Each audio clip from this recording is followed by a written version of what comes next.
সূরা মুহাম্মদ। বিসমিল্লাহির রহমানির রহিম। রহমান রহিম আল্লাহ তাআলার নামে।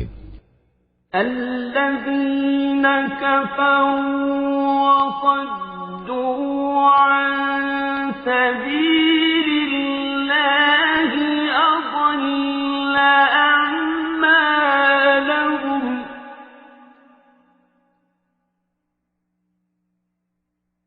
ওয়াল্লাযীনা আমানু ওয়া আমিলুস সালিহাতি ওয়া আমানু বিমা নুজ্জিলা আলা মুহাম্মাদিন ওয়া হুয়াল হাক্কু মির রাব্বিহিম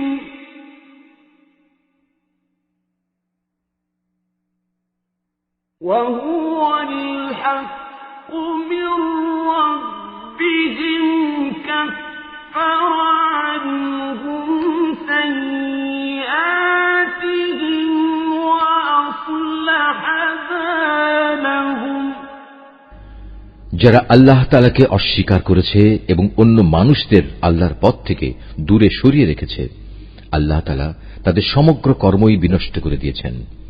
যারা আল্লাহর উপর ঈমান এনেছে এবং ভালো কাজ করেছে, মুহাম্মাদের উপর আল্লাহর তরফ থেকে যা কিছু নাজিল করা হয়েছে তার উপরও ঈমান এনেছে, যা একান্তভাবে তাদের মালিকের পক্ষ থেকে আসা সত্য, আল্লাহ তাআলা তাদের জীবনে সব গুনাহ খাতা মাফ করে দেবেন এবং তাদের অবস্থা শুধরে দেবেন।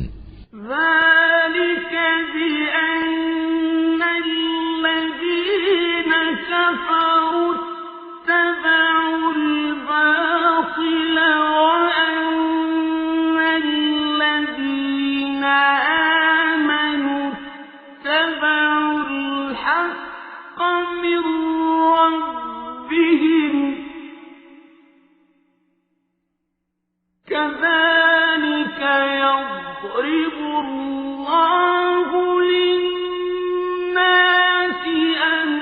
أمثالهم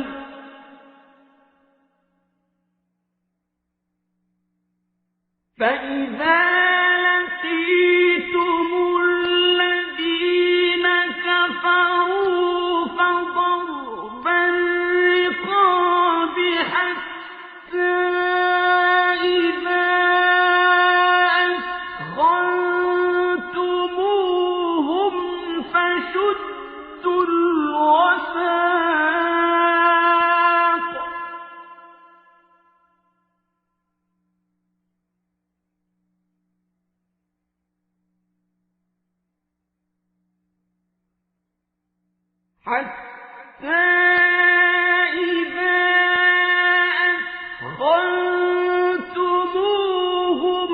فشدوا الوثاق فإما منا بعد وإما فداء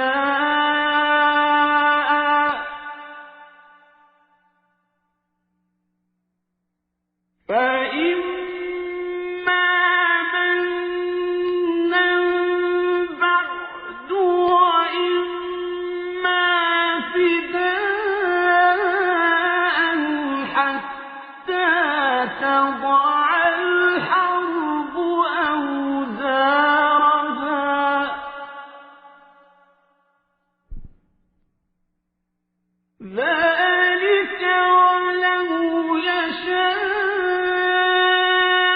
الله لانتصر منهم ولكن ليبلو بعضكم ببعض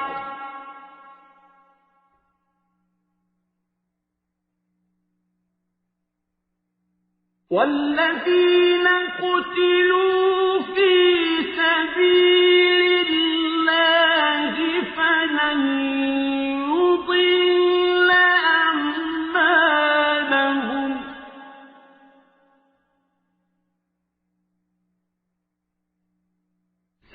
سيهديهم ويصلح بالهم ويدخلهم الجنة عرفها لهم এ সব কিছু এজন্য হবে যারা আল্লাহকে অস্বীকার করে, তারা মূলত মিথ্যারই অনুসরণ করে। অপরদিকে যারা ঈমান আনে তারা তাদের মালিকের কাছ থেকে পাওয়া সত্য বিষয়ের অনুসরণ করে, আর এভাবেই আল্লাহ তাআলা এদের জন্য তাদের দৃষ্টান্ত স্থাপন করেন। অতএব যুদ্ধের ময়দানে যখন তোমরা কাফেরদের সম্মুখীন হবে তখন তোমরা তাদের গর্দানে আঘাত করো। অতঃপর এভাবে তাদের অনেককেই যখন হত্যা করবে তখন তোমরা বন্দীদের শক্ত করে বেঁধে রাখো। এরপর বন্দীদের মুক্ত করে দেবে কিংবা তাদের কাছ থেকে মুক্তিপণ আদায় করে ছেড়ে দেবে। এটা একান্তই তোমাদের ব্যাপার। তবে যতক্ষণ যুদ্ধ তার অস্ত্রের বোঝা ফেলে না দেবে ততক্ষণ পর্যন্ত তোমরাও অস্ত্র সংবরণ করো না। এটাই তোমাদের করা উচিত। অথচ আল্লাহ তাআলা চাইলে যুদ্ধ ছাড়াই তাদের পরাজয়ের শাস্তি দিতে পারতেন। তিনি এক দলকে দিয়ে আর এক দলের পরীক্ষা নিতে চাইলেন। যারা আল্লাহর পথে জীবন দিয়েছে আল্লাহ তাআলা তাদের কর্ম কখনো বিনষ্ট হতে দেবেন না। তিনি অবশ্যই তাদের সঠিক পথে পরিচালিত করেন এবং তাদের সার্বিক অবস্থাও তিনি শুধরে দেবেন। এর বিনিময়ে তিনি তাদের জান্নাতে প্রবেশ করিয়ে দেবেন, যার পরিচয় তিনি তাদের কাছে আগেই করে রেখেছেন।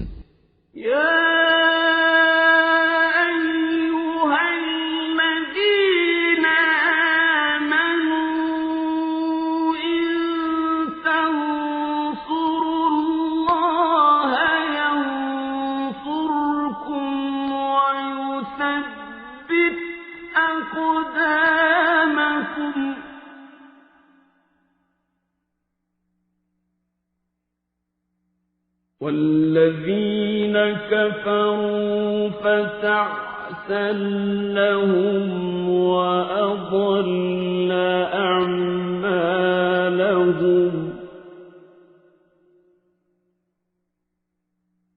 ذلك بأنهم كرهوا ما أنزل الله فأحبط أعمالهم ওহে মানুষ, যারা আল্লাহর উপর ঈমান এনেছ, তোমরা যদি দ্বীন প্রতিষ্ঠার কাজে আল্লাহকে সাহায্য করো তাহলে তিনিও তোমাদের দুনিয়া আখিরাতে সাহায্য করবেন এবং মিথ্যার মোকাবেলায় এই জমিনের বুকে তিনি তোমাদের পদযুগল মজবুত রাখবেন। যারা আল্লাহকে অস্বীকার করেছে তাদের জন্য রয়েছে নিশ্চিত ধ্বংস। আল্লাহ তাআলা তাদের যাবতীয় কর্মই বিনষ্ট করে দেবেন। এর কারণ হচ্ছে আল্লাহ তাআলা তাদের জন্য যা কিছু পাঠিয়েছেন তারা তা অপছন্দ করেছে, ফলে আল্লাহ তাআলাও তাদের যাবতীয় কর্ম বিনষ্ট করে দিয়েছেন।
والذين كفروا يتمتعون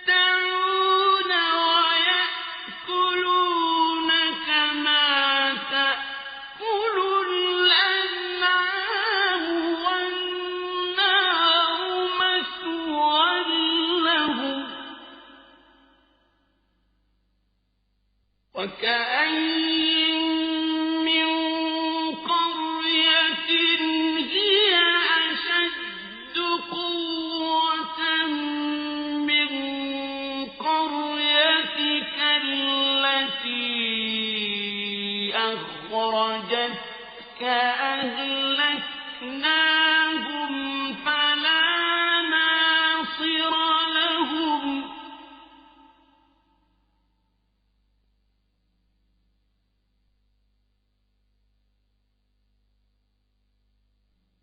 أفمن كان على بينة من ربه كمن زين له سوء عمله واتبعوا أهواءهم এই লোকগুলো কি আল্লাহর জমিনে পরিভ্রমণ করে দেখতে পারে না বিদ্রোহের পরিণামে তাদের পূর্ববর্তী লোকদের কি অবস্থা হয়েছিল আল্লাহ তাআলা তাদের সমূলে বিনাশ করে দিয়েছেন যারা আল্লাহকে অস্বীকার করেছে তাদের জন্যও সেই একই ধরনের আযাব রয়েছে এর কারণ হচ্ছে যারা আল্লাহতে বিশ্বাস করে আল্লাহই হন তাদের একমাত্র রক্ষক প্রকারান্তরে যারা তাকে অবিশ্বাস করে তাদের কোথাও কোনো সাহায্যকারী থাকে না যারা আল্লাহর উপর ঈমান এনেছে এবং ভালো কাজ করেছে আল্লাহ তাআলা অবশ্যই সেসব লোকদের এমন এক সুরম্য জান্নাতে প্রবেশ করাবেন যার তলদেশ দিয়ে ঝর্ণাধারা প্রবাহিত হতে থাকবে কাফেররা জীবনের ভোগ বিলাসে মত্ত জন্তু জানোয়ারদের মতো তারা নিজেদের উদরপূর্তি করে অতএব জাহান্নামই হবে তাদের নিবাস হে নবী তোমার জনপদ যারা একসময় তোমাকে তোমার জনপদ থেকে বের করে দিয়েছিল তার চাইতে অনেক শক্তিশালী বহু জনপদ ছিল সেগুলোকেও আমি ধ্বংস করে দিয়েছি সেদিন তাদের কোনো সাহায্যকারী ছিল না যে ব্যক্তি তার মালিকের কাছ থেকে আসা সুস্পষ্ট সমুজ্জ্বল নিদর্শনের উপর রয়েছে তার সাথে এমন ব্যক্তির তুলনা কিভাবে হবে যার চোখের সামনে তার মন্দ কাজগুলো শোভনীয় করে রাখা হয়েছে এবং তারা নিজেদের খেয়াল খুশির অনুসরণ করে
আল্লাহ তাআলাকে যারা ভয় করে তাদের যে জান্নাতের ওয়াদা করা হয়েছে সেখানে নির্মল পানির ফোয়ারা রয়েছে রয়েছে দুধের এমন কিছু ঝর্ণাধারা যার স্বাদ কখনো পরিবর্তিত হয় না রয়েছে পানকারীদের জন্য সুধার সুপেয় নহরসমূহ রয়েছে বিশুদ্ধ মধুর ঝর্ণাধারা আরও রয়েছে সব ধরনের ফলমূল দিয়ে সাজানো সুরম্য বাগিচা সর্বোপরি সেখানে রয়েছে তাদের মালিকের কাছ থেকে পাওয়া ক্ষমা এ ব্যক্তি কি তার সমান হতে পারে যে ব্যক্তি অনন্তকাল ধরে জ্বলন্ত আগুনে পুড়তে থাকবে এবং সেখানে তাদের এমন ধরনের ফুটন্ত পানি পান করানো হবে যা তাদের পেটের নাড়ি ভুড়ি কেটে ছিন্ন বিচ্ছিন্ন করে দেবে।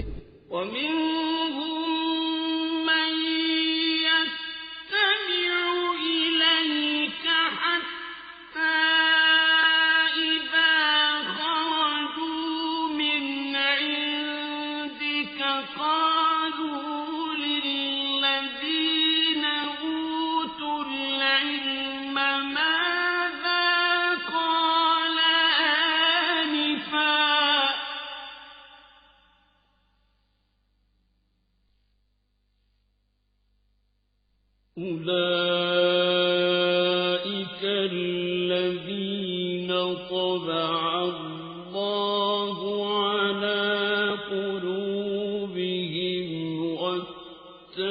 واتبعوا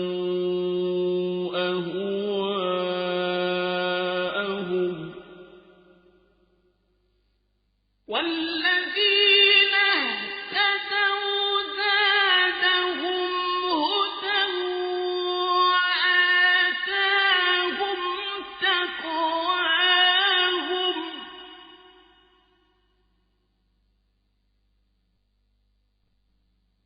فهل ينظرون إلا الساعة أن تأتيهم بغتة فقد جاء أشراطها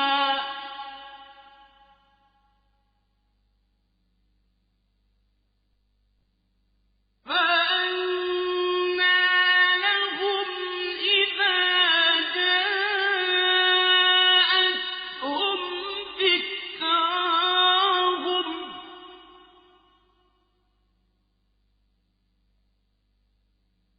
فاعلم أنه لا إله إلا الله واستغفر لذنبك وللمؤمنين والمؤمنات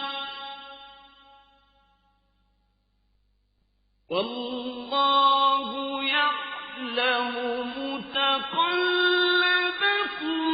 ومثواكم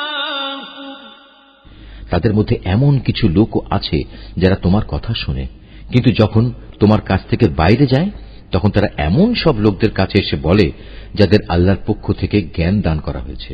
এইমাত্র কি যেন বলল লোকটি? মূলত এরাই হচ্ছে সেসব লোক আল্লাহ তাআলা যাদের অন্তরে মোহর মেরে দিয়েছেন, এবং এ কারণেই এরা নিজেদের খেয়াল খুশির অনুসরণ করে চলে। যারা সৎ পথে চলবে আল্লাহ তাআলা তাদের এ সৎ পথে চলা আরো বাড়িয়ে দেন এবং তাদের অন্তরে তিনি তার ভয় দান করেন।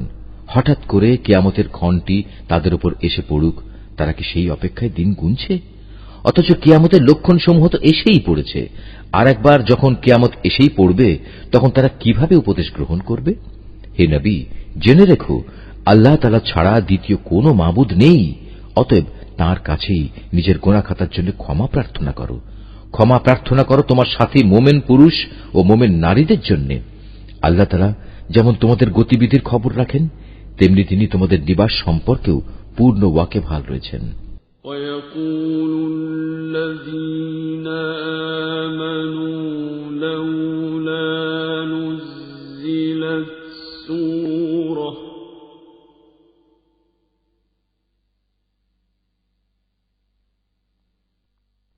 فإذا أنزلت سورة محكمة وذكر فيها القتال رأيت الذين في قلوبهم مرض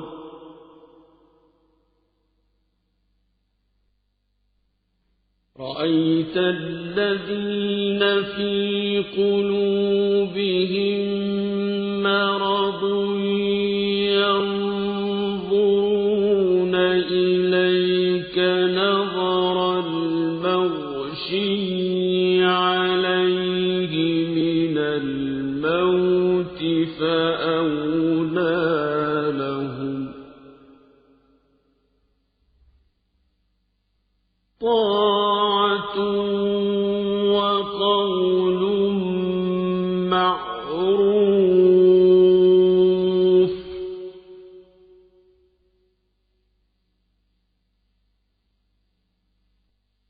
فإذا عزم الأمر فلو صدقوا الله لكان خيرا لهم যারা ঈমান এনেছে তারা অত্যন্ত উৎসাহের সাথে বলে, কত ভালো হতো যদি আমাদের প্রতি জিহাদের আদেশ সম্বলিত কোন সূরা নাজিল করা হতো। অতঃপর যখন সেই ঈপ্সিত সূরাটি নাজিল করা হয়েছে, তাতে যাদের প্রতি জিহাদের আদেশ দেয়া হলো, তখন যাদের অন্তরে মুনাফিকের ব্যাধি রয়েছে, তারা এটা শুনে তোমার দিকে মৃত্যুর ভয় ও সন্ত্রস্ত দৃষ্টিতে তাকাতে থাকল। অতঃপর তাদের জন্যই রয়েছে শোচনীয় পরিণাম।